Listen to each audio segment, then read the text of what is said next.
To get unbiased advice on how best to make your home more energy efficient, I would always start with a BER assessor, because a BER assessor will do an assessment of your home to see what your current BER assessment is, or your BER rating, and they will give you a report, and on the back of the report it gives you steps on how to improve your BER rating, and they can rank the different measures you can take in terms of their cost and their effectiveness. You get a great unbiased professional report on the key steps that you can take to dramatically improve your BER rating of your home. If you're getting work done to your house, particularly if it's an older house and some kind of unusual details, it's best to have a BER assessor and an engineer involved.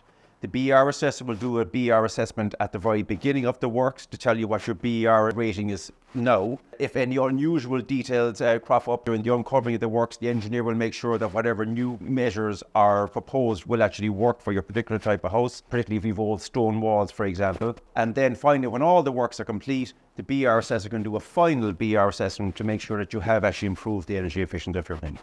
Important thing to do when you're getting any renovation works done is get a BER assessment at the beginning and at the end of the works. For two reasons. Number one, it proves that the energy efficiency of your house was improved by the second BER rating. And of course, if you're getting SEI grants, you need to get your BER assessment at the beginning and at the end to prove that you have increased the energy efficiency of your home.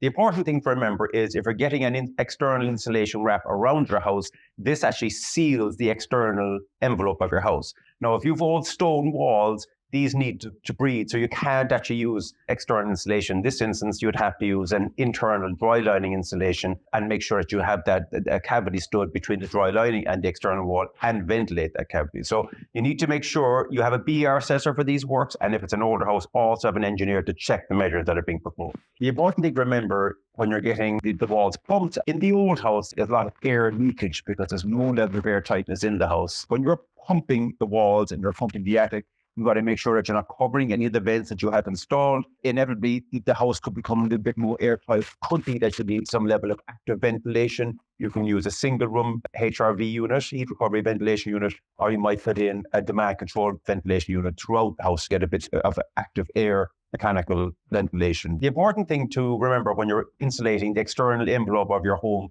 is it is very dependent on the type of masonry you have. If you've old stonework, it needs to breathe, so you can't use an external wrap. If it is a blockwork cavity, so blockwork on the outside, cavity and blockwork on the inside, you can pump it. If it is stonework, it'll be recommended that you use a dry lining board on the inside of the house to make sure that those stone walls can breathe. So it is worth probably getting a BER assessor to check it, and also an engineer to make sure you're using the right solution for the wall type that you have. So the important thing to remember when you're installing a heat pump in your house is you may need to dramatically improve the external envelope of your house, because heat pump works on a much lower running temperature than a gas or oil system. So you need to make sure that you have a thermally efficient external envelope of the house. So that's your ground floor, it's your external walls, and it's your attic or roof space. So this envelope needs to be much better insulated and have a level of airtightness to make sure you're not leaking energy because you have a lower running temperature heat source. So solar PV or photovoltaic panels are panels that go up on your roof typically, or they can go out on your lawn as well. And these panels actually generate electricity, which is fed back into the internal grid of your house. If you have excess electricity generated on a fine sunny day, the excess can be sent into an eddy system, which gives you hot water storage, or the excess can be sent back to the grid. So you're sending it back to the ESB, or the excess can be sent into a battery, or even straight into your electric car battery. So there are a variety of different ways of storing the excess electricity depending on what way your system is set up.